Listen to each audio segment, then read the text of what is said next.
I feel like 8 out of 10 people I talk to now say that they have ADHD. I mean, it's like people want to have it so bad. Well, do you know? Well, I think this ties in, bro. I think this actually ties in the victim. I think it's great that you said that. Good segue.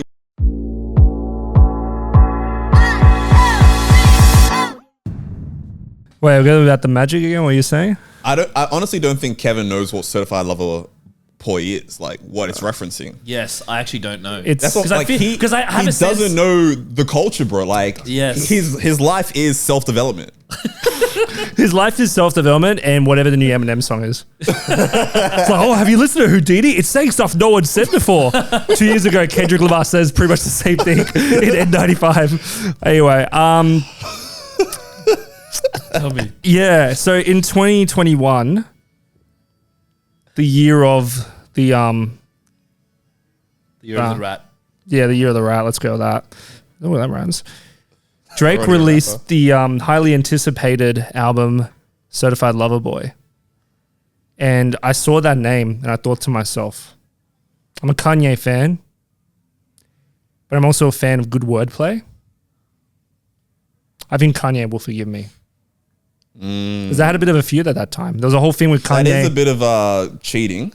You know, you are cheating on your love for Kanye. Wait. But how does Kanye get brought into this? So Kanye was holding off his album Donda. It's rumored. I think this is some legitimacy because he was waiting to hear when Drake would release his album, so he'd release it on the same day. Stomp on it. There's like a whole thing that was happening, and eventually he just ended up releasing it, and then Drake released like 2 weeks later, and Kanye's album was like lit, and then Drake's album was like, but like I think there's some good songs on it. I didn't love the album. So Certified Lover Boy. I just changed it from boy to boy. From boy to boy. Okay. Play on the word. But I had to change it recently because of well, you know.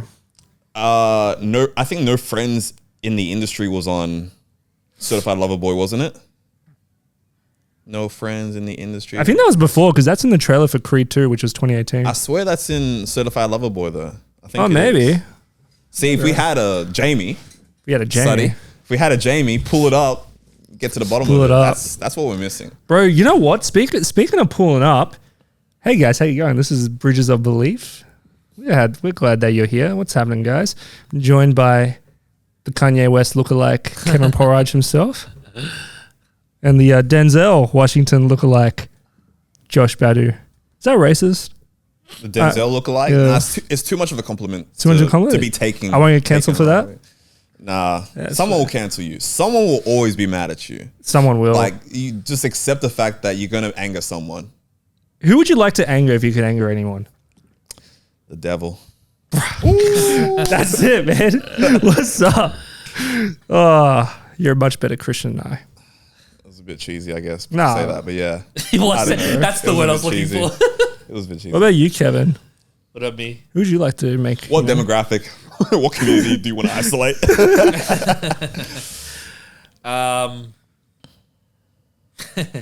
After last session, there's definitely a community that I wasn't going to say now. Like after learning my lesson. Okay. Yeah. I think you know which community. Let's not. I've got a. We've got full-time jobs. I don't think this is. Is this the one that? No, I'm ready to get fired. No, I'm playing. I'm not ready to get fired, bro. I've got a boy. What do we say? Bills to pay, How man. do you make a career? By ending a career. Something needs to die for something to be reborn. You need to be homeless in order to get a home. That's it, You're bro. so ahead Straight of your up, time. man. That's visionary in you. That's visionary, bro. That's like Kanye energy. You know what I'm saying? 2020 vision, man. When you're saying the people you won't say, is this something that you're talking to me about during our dinner? No, you convinced me. You convinced me that I got to be careful about certain things I say. This was like the I last. was wrong. No. Let it fly. I'm trying to say post-pod. We're about to start letting it fly. I feel like you're trying to be a dynamo right now when that's not really who you are, bro. But you know what? Yeah. That's a very good segue into what we're talking about, which is the victim complex. I would say if there's anyone that I want to offend in order to get their attention and get them to listen up, it would definitely be the people who are in the victimhood culture. People who call themselves the victim. People who are, always making themselves the victims. Now, what's the demographic in that? There's probably a couple of demographics, but we'll leave it at I think there's a lot, man. No, I think, you know what? We like to hop on a particular demographic, but bro, like, there's other ones. It's like there's so many old people who are victims, bro. Like all the boomers are like, oh, these young people are entitled and complaining. I'm like, bro, a house costs like $2 when you're like my age, fam. Like, Yeah, a lot And of it's things true. have And changed. literally the worst thing that was happening in the 90s was like, or in the 2000s was like Kevin Rudd going to a strip club. Like that was the talk. nah, that was the town, best thing that ever happened, bro. Straight up. That Shout was out the to my talk of boy the K town when he Rudd. did Wait, that. Rudd went to a strip club Yeah. To the strip club. He got drunk and went to a strip club, got exposed, and he just owned it. during his. Yeah. and he was just- Before. This was years before, it's but just like, funny to sit- I think the he's libs gotta probably sit- exposed it to take him down, and he just owned it, and he's like, his ratings went up. I remember I was seeing someone for a quick minute, and like Like a girl? yeah, she Yeah. had interest in like politics and stuff, and Yeah, she was saying nice. how like I think now she was saying how nowadays having some kind of like mark on your record, like you're not clean, like oh you've gone to a strip club or you've done this. She was saying that actually helps people now because they seem more relatable than before. Like if you seem too clean, then it's actually like not good. Is that Bro, I feel like the entire world narrative has flipped. And it's all flipped with like the emergence of Game of Thrones. All the characters are less like, you know, they're kind of dark. You know, they got a Yeah. kind of dark side to them. It's like people are starting to slowly become okay with the characters that have a bit of a flaw. So I feel like media, music, religion, politics, all of it is kind of heading that way. did anyone watch the US debate between Biden and Trump? I saw a few clips yesterday, actually. I knew that was going to be funny. So I saw some highlights. You saw some highlights. Tell me that you didn't like sit down at one point and be like, how the heck? Like this actually is like South Park. This is a South Park episode. I wasn't surprised, bro. I mean, they're not really running the show, man. You reckon? I reckon. What do you reckon's happening then, Poya? I reckon big business. I reckon a lot of. I used to be really into politics, and I've taken a step back because I didn't like who it made me into. So I'm probably gonna. I don't know if I'm right anymore. I don't know. I've kind of. It's like this thing where like, oh, I had an argument for this, but I've forgotten the argument. But it's something pretty much my view is that a lot of these big parties are pretty much owned by like big corporations, and they kind of got to play ball with them to gain the power. So they're really controlled. Yeah. So it's like in Australia, you're like, you know, like I thought most of the media is owned by one particular company. And so you got to like play ball with them. I think that's the only reason Albanese got in because Yeah. he didn't go directly against them. And so like, all right, we won't run hit pieces on you. While Bill Shorten kind of was like he was a dynamo, and then they were like trying to slam him, and everyone hated him, but without any actual reason to hate him. Okay. And I think similar thing in the US. I think it's like big gas, big oil, pretty much. If you want big gas, big gas, if you want if you want like freaking gas follow and Kevin Rudd. and coal and oil, yeah, you can tell I'm a Rudd guy, big booty. I love Jesus. But if you want like oil and gas or whatever those industries are to run your country, vote the Republican. If you want the banks to run your country, vote Democrat. And I guess big tech as well because they're in with the Dems. So all this like culture war stuff, I think a lot of just BS to like just kind of like control the Please masses. the corporations. Sorry? Please the corporations. Well, it distracts people from the real issues and from looking into what's really happening. So then they're like, oh, this person aligns with my cultural values. But it's like, yeah, it's not quite like. But that again, I'm not sure how solid that argument is. I've been away from politics for a long time. You used to be really. I was really into it, and Poya it made was like militant. but it made me a nasty person. How Nasty long person. ago was this where you like fully? This was Deep like dived into beginning it. of 2022 is when I stepped away. When did you first step in? Oh, like And he stepped in the office. I want to know the beginning. Of I it. mean, my parents were very political, so I guess I've always had an interest. Like my parents were involved in some kind So of. even from like teenage, young age. Yeah. That was your roots, eh? Because your parents are really. My parents are like into it. protesters in the homeland, man. They're part of. They're fighting for their Yeah. cause, so it's like in my blood to be political. But for me, it's like I channel that into other things now. Yeah. But I think it's interesting because this ties in the victim complex. Because how do you get people divided? You turn them into victims. Explain. Okay. Firstly, okay, before I get into that, I think I want to first address some things about the victim complex and about victimhood that I think a lot of people get wrong. Okay. So the first thing I want to say, before I get into that and how it's manipulated, I think I want to first appeal to the victims. I think a lot of self-development and just a lot of people in general think that by just telling a victim not to be a victim, you're going to stop being a victim. That doesn't Not a work. good idea. Terrible idea. Me and Poya landed on this after going back. Doesn't and work forth on this. at all. Yeah. Doesn't work at all because they're already in a heightened emotional state. I guarantee, I'm sure all of us can agree. When we're in heightened emotional states, we're not going to listen to logic and reason.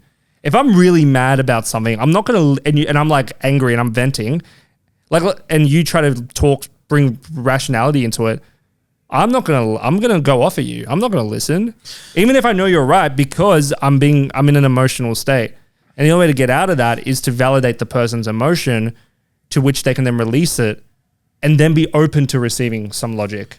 And I say that as someone who used to be a victim and was up until probably maybe 5 years ago, and probably at times still am in some ways. That's, and that's, yeah. Yeah, I think it would be very hard to, well, I guess that was your preference, but actually go into what you're going to say about the victim mentality then. I'll use myself as an example. I had like a really, really messed up childhood, like objectively. And I'm comfortable saying that. I don't think that makes me special. I don't want anyone's pity. But I think like around 2019 particularly, I was very like, oh, I had all this happen to me and it's not fair. And, like it's easier for other people because they didn't have X, Y, Z. So I got bullied a lot growing up. I had some medical issues like growing up as well, like where I was like, just couldn't even walk to school some days. Like I couldn't actually get out of bed. And I'm fine now. Like I'm all good now because of, medicine and science. Shout out to medicine. Shout out to doctors for doing your thing, healing us, making me able to walk. But yeah, like I should be in a wheelchair, man. Really? Yeah. I'll tell you later, but like it's pretty gnarly. And I think for me, because I didn't feel the anger of my situation and I didn't really feel that it's tricky. So things were a lot harder for me than most people, which I think is objectively true. But I used that as an excuse to not try and get out of it. So what do you mean by harder? So for example, I had a lot of mental health issues like in my early 20s. And that meant that like I didn't work for a lot of my 20s because I had like so much trauma that I hadn't fully dealt with. Like I was scared to apply for a job genuinely because I was terrified I'd get bullied. Like I was so scared of applying for jobs. So I'd self-sabotage. Like it was that bad. And I had so much anxiety even just like putting my resume in. So I had this like all this anxiety. That makes a lot of sense. Yeah. And then you didn't get a job for a while. No, it wasn't until like towards the end of like uni I did. And it was really scary. But it helped me. But like that for my first few years of uni, yeah, it was really hard to like actually have the courage to do that. But even just, it's hard to articulate. I'm just trying to think. 'Cause it was so long ago as well. I think I just didn't see my life getting any better. And I felt like I was stuck. I felt like there's certain things I couldn't do. So no, I'm being very vague, and it's a tricky one. But this is related to ADHD as well. Yeah, look, I didn't want to mention, but I think I should. I've got ADHD. I think you need to. Yeah. I think I've got ADHD. Is that self-diagnosed or No, I'm on medications. Okay. So I got diagnosed as a kid. I know Kev wants so bad to have ADHD. I'm pretty convinced you have it, but you should get diagnosed. Yeah. So you don't be that good. Yeah, I think you got to get it. But I'm pretty certain you have it. But I'm not a doctor. Honestly, I feel like 8 out of 10 people I talk to now say that they have ADHD. I mean, it's like people want to have it so bad. Well, do you know? Well, I think this ties in, bro. I think this actually ties in the victim. I think it's great that you said that. Good segue. They want something. They want something to like give them an excuse to not do something. Yeah. So with me, I had ADHD, but I kind of like I didn't really take it seriously during uni for multiple reasons, and it's partially because people around me kind of denied it and was like, it's not a thing. I'm like, well, okay, I guess it's not a thing. But like my uni marks were not great because I couldn't focus. And then I started taking meds towards the end of 2019 and I was able to actually focus. And I was like, I copped so much flack for being lazy and all this stuff when really I had this, just my brain was different. Yeah. And no one was there to support me and I was invalidated. And then I became a victim because I'm like, well, all these other people didn't have it, and that's why I'm struggling. That's why it's like I'm struggling to find a job right now. It's why it took me so long to finish uni, and like my life is screwed because of this particular thing. That's just one aspect of it. There's many others. Yeah. And there's the trauma aspect as well. And then this is when we started to become closer. And I think you actually did a pretty good job of this. I think what helped me was actually having these feelings validated. And saying, yeah, it actually sucks. Like it's okay to be angry that happened. And having that validated helped me to feel it and feel understood and then let it go. And then it gave me hope that there's something better. And that's when I started taking responsibility. And I love the life I have now is amazing. Like I've done so super well for myself. Complete opposite of like 4 years ago. I'm very curious about that because, like, okay, and you having that validated, and then you say you were able to let it go. There, a lot of victims with victim mindset do have their concerns validated. Like, whether you want to see these people as victims or not, whether it is like, say, people who view women as like the oppressed, or whether it's like black people as the oppressed, or whatever oppressed group you may see, or disability, or sexuality, whatever it may be. Yeah. I think you do nowadays, you see more people saying, yeah, they are the oppressed. Like there's more backing of that belief, but there still does remain the belief of like, yeah, that's our lot in life. It won't change. So what's the difference between you versus how others? There's something. Can I just say one go. important thing? One thing I just want to preference is just like that. If you're not a victim, you're not going to go on social media and be like, "Hey, I'm not a victim." You know what I mean? Like you're more likely to be loud on social media if you are putting something as a cause of this is who I am, this is the group I belong to, this is what's happened to me. Yeah. You know what I mean? So I think it's important to preface that like usually the victims or the people who claim that they're victimized by something are usually the loudest on social media. And that's probably why it's so big. We're hearing about it so much more. And we're in a culture where everyone is together. We join groups. Everyone wants to feel, connected with each other. And it wasn't like that. People didn't have social media back in the day, or the boomers and stuff like that, to be so connected. It's like I scroll on TikTok, I go on a random live, and there's like hundreds of random people just connecting and just hanging out with people while one girl or one guy just drinks coffee. You know what I mean? Like they're so connected, so lonely.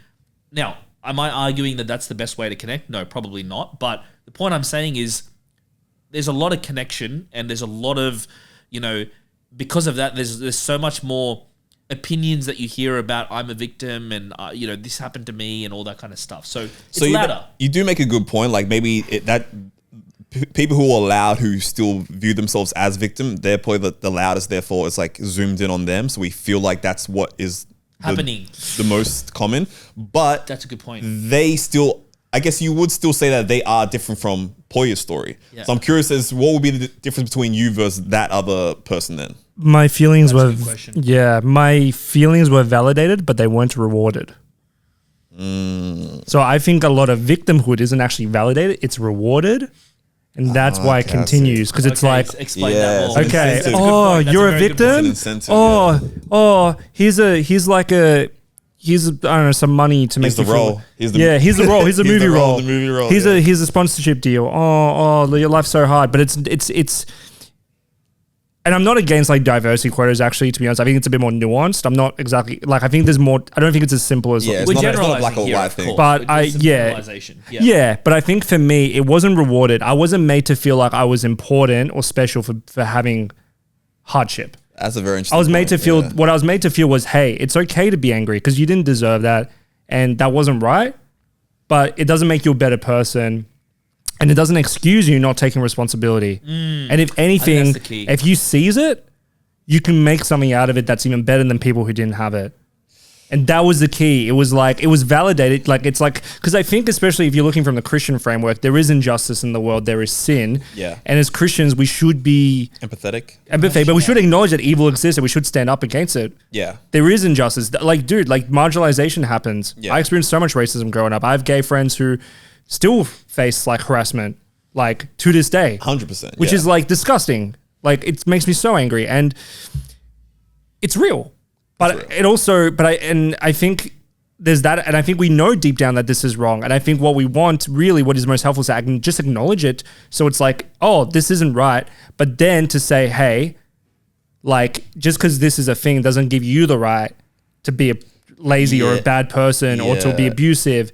It's like what happened to you is wrong, but it's like, but how you respond to it is very important. Yeah, how you respond to it is not connected. Yeah, like you're still called to respond in a good way. Yeah, and this is also the other thing, just being real. Like you can continue being a victim and continue hurting yourself, or you can actually conquer it and do something and heal from it and take responsibility. Hmm. But the only way you can get someone to hear that is through first validating them. Like whenever you call me and you're venting, right? You're like going off, right? And then I'm validating you. Then afterwards, I bring you're open to hearing logic. That's very true. Yeah. And that's the same for me. But so Poya, after we chatted, we kind of both were like, "Yep, that's the framework. You cannot, under any circumstance, just go, you're a victim." And that validates them and then they move forward. Usually it's always they get defensive or they get triggered and they kind of close up. But when I'm thinking about it, there's moments where that doesn't happen too. Ooh, let's Ready? go. Yeah. Ready? So this is a new thought. When I remember that happening was in a Tony Robbins conference where she was just like, "Oh no, I'm a victim. Oh, this happened to my family." He's like, "You live in Australia. You're 3 months. You are not a victim." And he just went off at her. And she was just like, "Okay, you're right." Right? So I completely saw a shift. So I have seen it under one circumstance where, not just one, but I've seen it where, for example, I felt like I was a victim. I remember there was a period of my life where I felt like, I wanted the acceptance. I wanted people to feel sorry for me. And I remember when this is when motivational videos first became a thing, but I watched this motivational video and it was just like, no one's coming to save you. Now we've heard all this in personal development. You hear that, right? But I heard that like in the beginning. And I remember even when I was wanting everyone to love me and I listened to that. I was like, you know what? No one is coming to save me. It's going to be me. And I shifted from that. Yeah. So sometimes it can work. I've got thoughts. But Josh, I feel like we haven't given you a chance to voice your No, opinion. I'm actually just observing. I think you guys are on a roll right now. All right. Yeah. Okay. I mean, there's a few things. Yeah. Partially agree. I want to start off with that. Tony Robbins thing, I think there's two potential outcomes. There's two potential things happening. First one, Authority. we'll get to that. That's actually the second one. But the first one is she may have felt embarrassed and was like, okay, I'm just going to go with this because I feel I'm just closing off. That was one of my feelings when he said that. But the way he did describe her reaction did somewhat seem genuine. Yeah. And I think I've seen that video potentially we've watched it. There's heaps, yeah. There's heaps of those, yeah. So the other thing, which is tied into what you said and the authority thing, is there's already a trust there, right?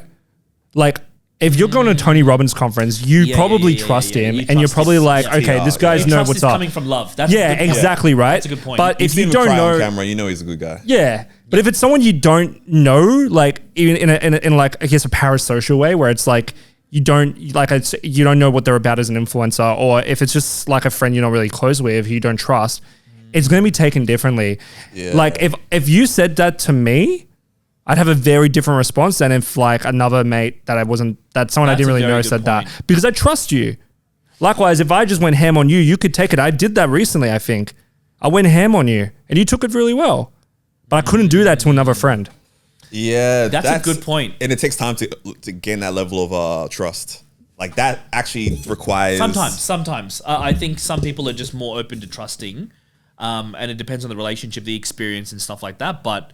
What's an example of that? Well, for example... I'm sure it exists. I'm just more curious. For example, it's just like, well, me and you are friends for a long time. Yeah. But I could just watch a couple of videos by Tony Robbins, get an ad that goes to a Tony Robbins seminar, and within 1 week of like being in the seminar, I'm just like, yeah, I trust this guy. But it's Tony Robbins, bro. Yeah, he's got, for sure. But he's got social capital. He's got social capital. Yeah, Yeah, there's for a whole sure. structure why that would accelerate the process. But Yeah. but you could also say like for example, me and you, Jason, we could say that we know Joshua. Josh, with you. Bro, I'm surprised you went back to you dead naming me. Yeah, I'm yeah, surprised you went back to the... That's a long story. That's a tangent. Wait, what? God. Yeah.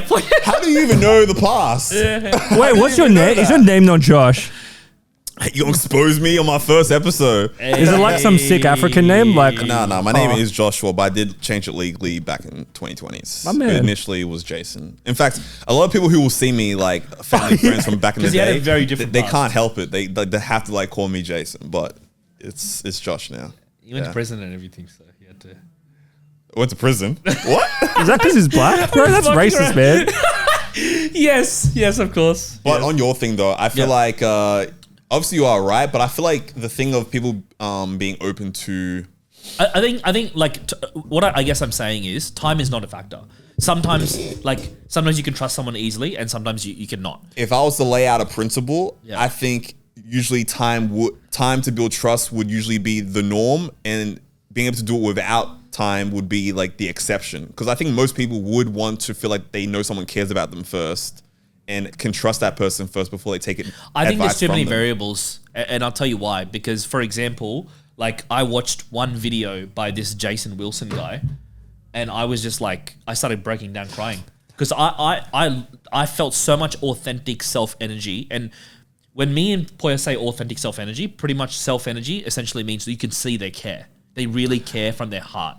And if you can sense that, and you can, I watched a video, a 60-second video, and I was like, I trust this guy. If that guy said that to me, I'm like, yep, I'm dead on the floor, and I'm trusting this guy, and he can turn me off. That is a good point. Sorry for jumping no, in. yeah, all good. That is a good point. But Yeah. do you think your experience was the majority, or do you think that's like the rare occasion? But again, so many variables, because what can also happen is like you can be in a really bad spot looking for help, and you can be in a really bad spot being overly triggered by what anyone says. Yeah, but It could so be if you're in a anywhere. really bad spot though, that's another like factor. That means you're in a state of desperation, which can also accelerate it. I'm talking about, But also in your- de-accelerated. But too. also, Jason Wilson, I just think this needs to be clarified. It's not aggression. no, So it's we're talking love. about, but we're talking about Yeah, aggression here, right? So we're talking about like the aggressive, like don't be a victim. Oh, okay. Yeah. So that's why I wanted to, just because that doesn't tie in, I think, with the Jason Wilson, because that's not his shtick. His shtick is the validating feelings. Did he validate you, or was he like, stop playing games? well, Get your issue He was together? like, he was just lovingly. Yeah, he was lovingly. he was very validating. He's not not. very Lovingly. validating. He's not an validating- aggressive guy. He's not aggressive. Like, don't be a victim. I wanna see- But he was being firm, you Okay. know. And I'll show you some videos. It's that guy. But it's different I from start breaking Tony. down. But it's different from Tony Robbins, though, and I think that's the distinction I think it's important to make here, because I think we're originally talking about wherever you've seen it where you just go full out aggression, like Tony Robbins done with those people. Is like, you live in Australia, where you can, And it where works. that works. That's why I don't think that Jason Wilson. Do you get what I'm saying? Like, I think it can work, but It it definitely requires can. authority helps. Like if you're in a room full and you know that this guy's the expert, you're more willing to listen. I think that can be a factor. if you're like a master at What you do. what you do, Yeah. like you're surgical with it, then like yeah, you can probably get them in a lot of moments.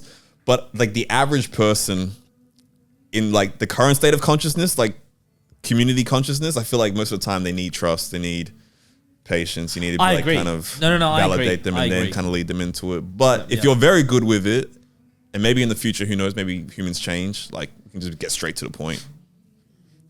And it's like, and I think it also depends on what stage of life you are as well. Because for me, there was a turning point when I watched the video and I was like, no one's coming to save me. But it's like, I was at that point ready to listen to that message at that time. You know what I mean? If someone said that to me like a year earlier, I probably wouldn't have received it. I probably would have been like defensive against it. But you know what, Poya? I think you've essentially finalized the framework. It's that if you want to, people are victims in all different walks of life. If you want to get through to them, you have to come through with love. Otherwise, they're going to shut down and you're not going to get through to them.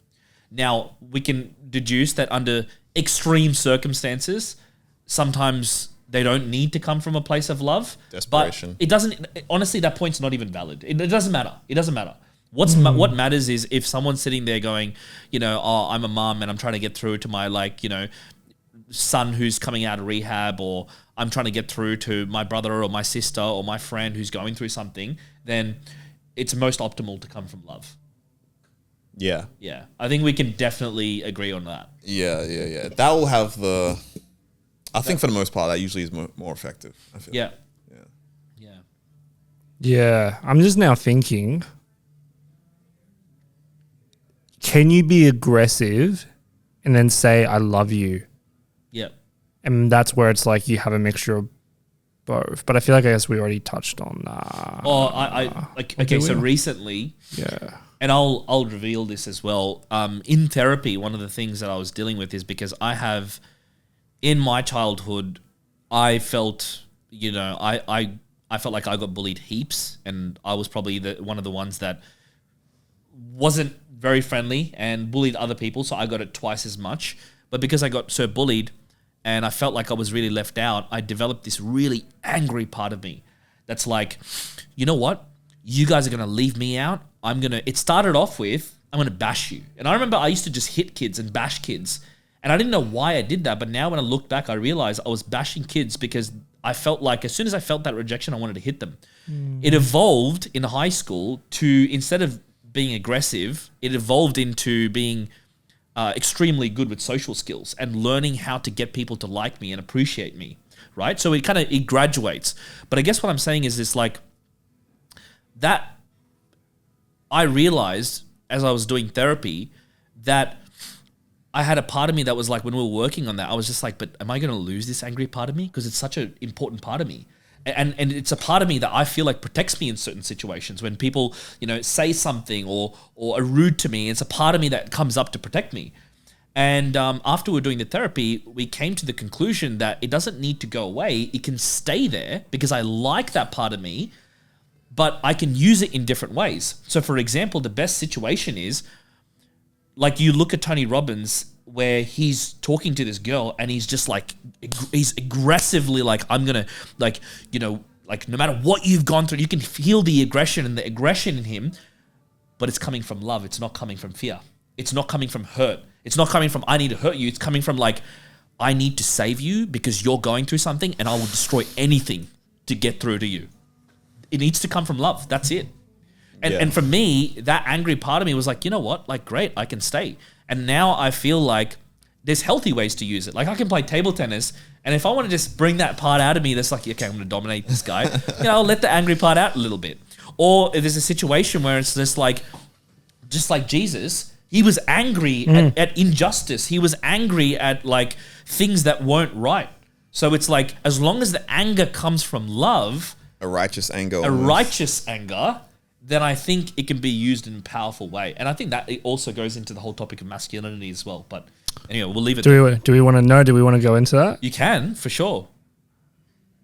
I feel like you sort of link though. I want you, like, how does it tie into masculinity? Well, we were creating some content on this today, and we were talking about this yesterday, where we talked about, there's a huge argument about right now in the personal development space about what is masculinity? What is the most optimal role model for masculinity? What is a man, right? And I find that there's two extreme poles. One is the hyper macho, I'm strong, you got to be tough, you got to go to the gym, and you can't show any weakness. The David Goggins, the Jocko Willink, whatever you want to call it. And the other side is this whole new talk about, men got to talk, men got to be vulnerable, men got to, show their weaknesses, men got to talk about their emotions. But you've also got an extreme version of that where people are like overly emotional, overly expressive, overly a victim. So you've got two extremes. But I think the most optimal way to be as a man is to be both.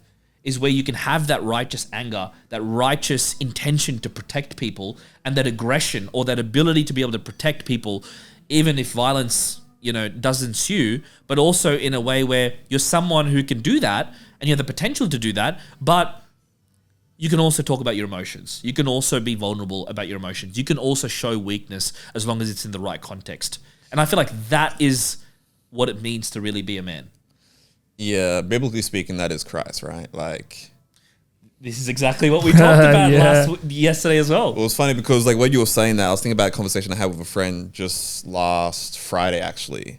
Well, we'll talk about like the idea of Christ in the Bible, how like he's represented as like the Lion of Judah, and then also like the Lamb of God kind of thing. It's like two dichotomies. Like, one is the apex predator of the jungle. That's big. That's such a good example. And then the other one is like the most helpless, sheepling, whatever. Yeah. And it's like, how can you actually be? The thing that really got us like so like jacked up as we're discussing it was like he's actually both at the same time. Like, how do you navigate both those personality traits at the same? Which is what you're talking about, right? Yeah. Like the aggression as well as like the vulnerability, the weakness, the humility. Like that is something that I honestly want to learn to try to master now. Like that's something I'm trying to grow in because it's so easy to either, I feel like, to kind of go too far to one side and to like not kind of properly balance it when you need to.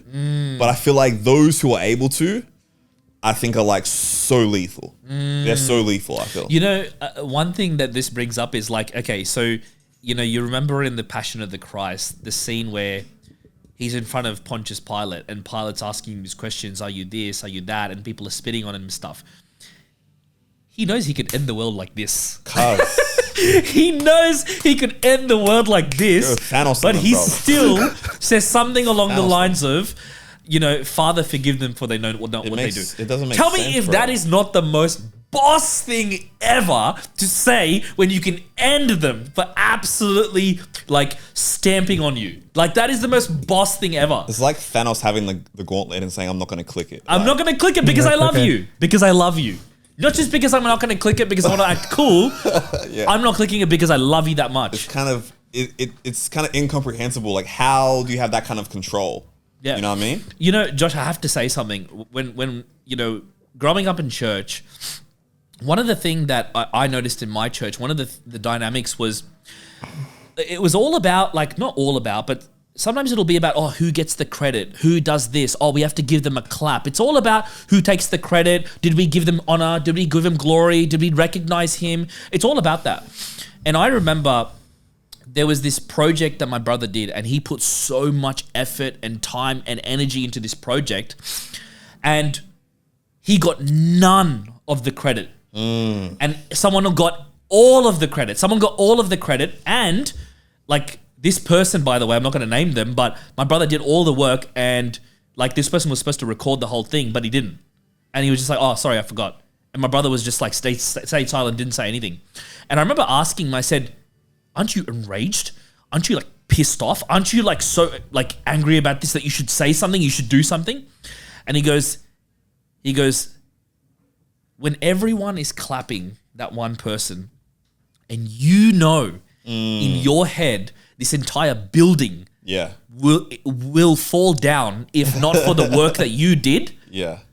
But you stay silent and you smile and you clap on. Yeah. That is the most boss thing ever. ever. And then you think about, bro, we look up to Batman in The Dark Knight. That's exactly what he does. He literally goes, I will take all the blame. And then I will go off into the sunset, and everyone will think of me as the absolute worst, and everyone will think of him as the hero. And we look up to that. We think that's so boss. But as soon as in the workplace someone gets a little bit of glory, no, that's my glory. I did it. I did the work. We can't take it.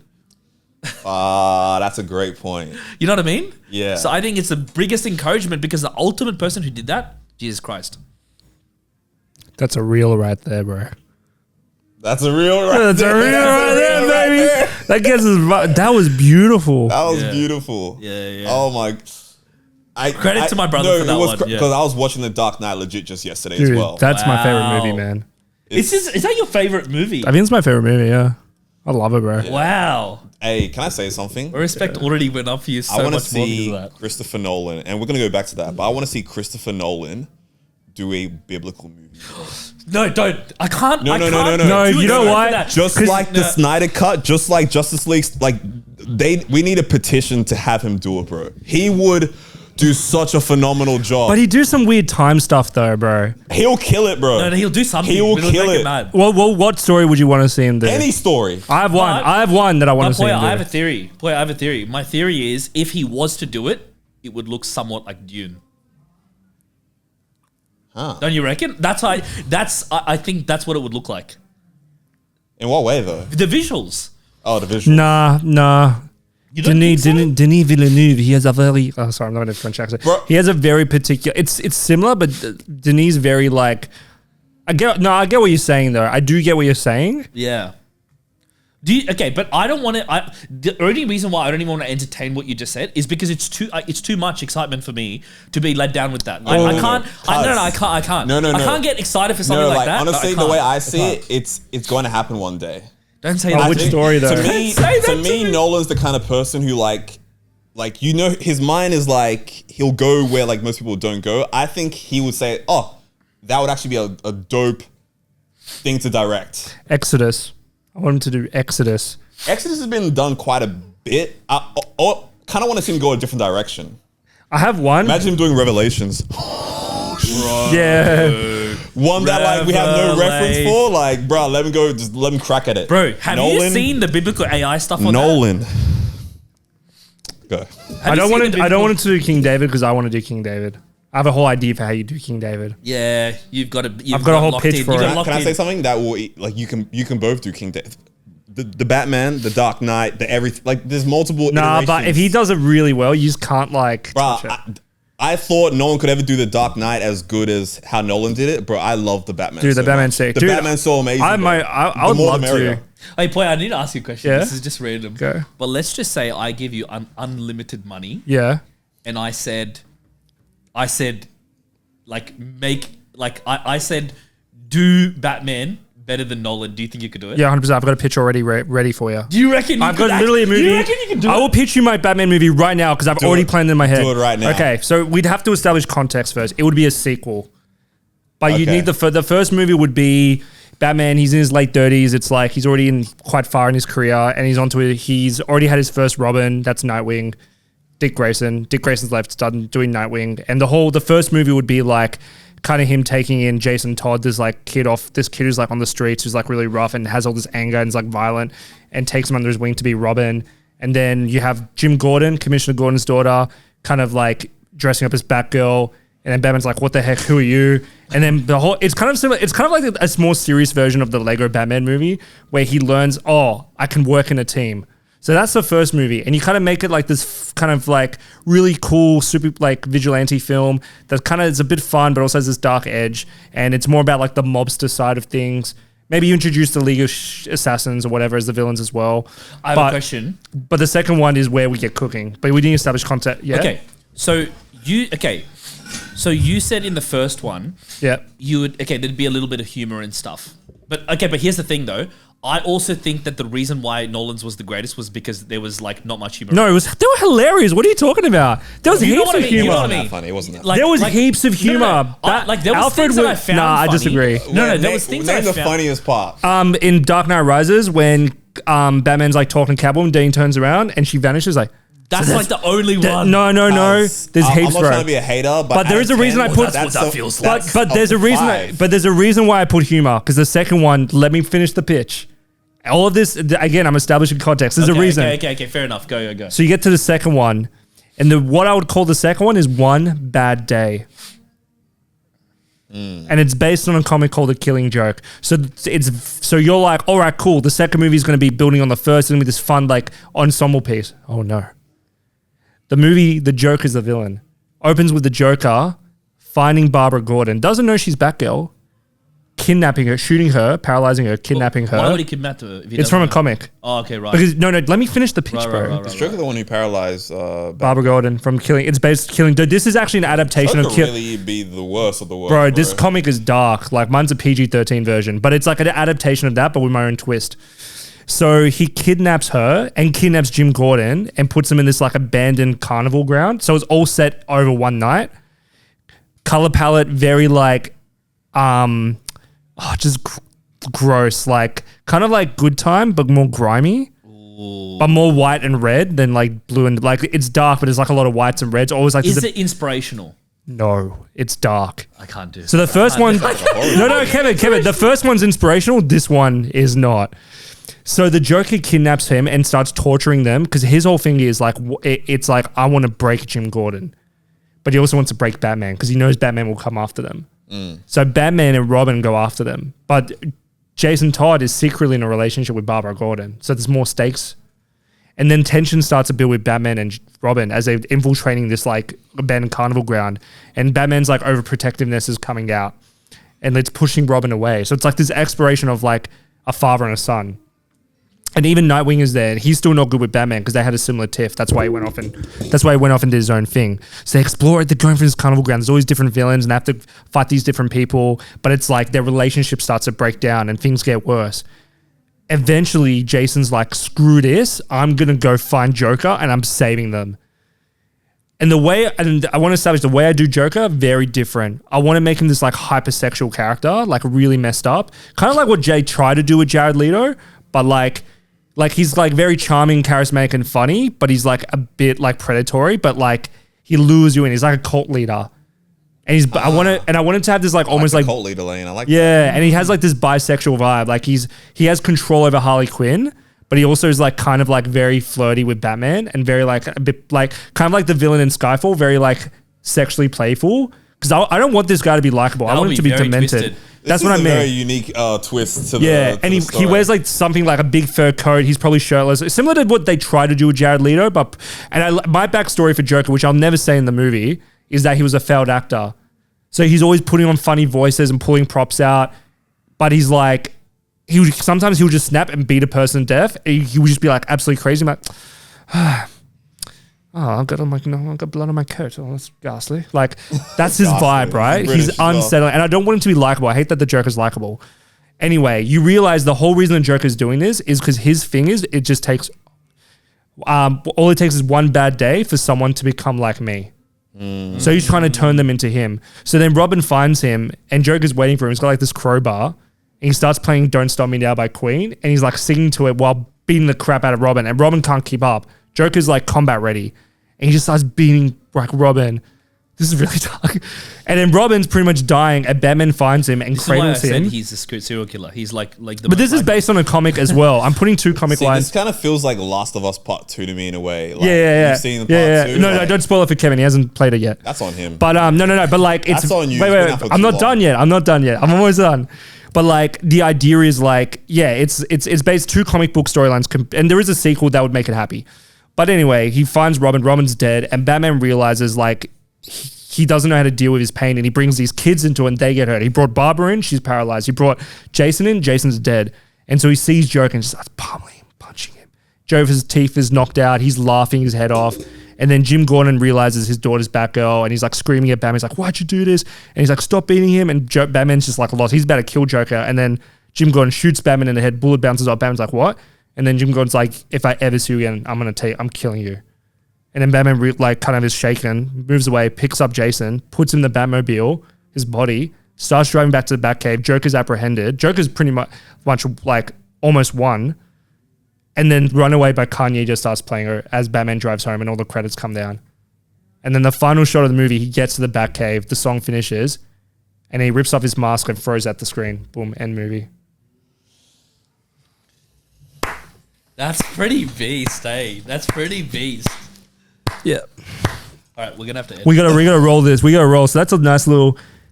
How much time? More time do we have? We're done.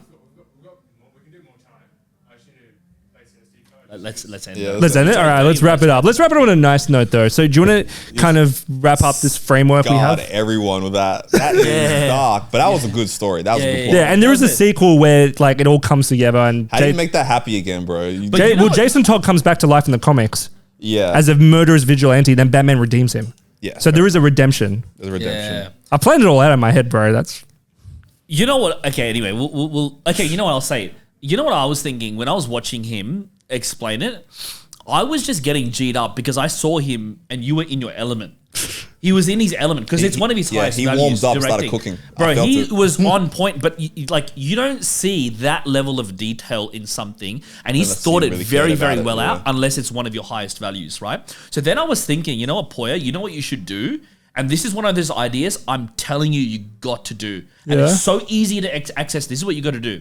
Simple framework, simple. And you will go, like, you will, honestly, you can do so much with it. Simple. Record that whole thing that you said, right? Listen, record the whole thing that you said and just explain the whole thing in like 10 minutes, like a plot for 10 minutes, yeah?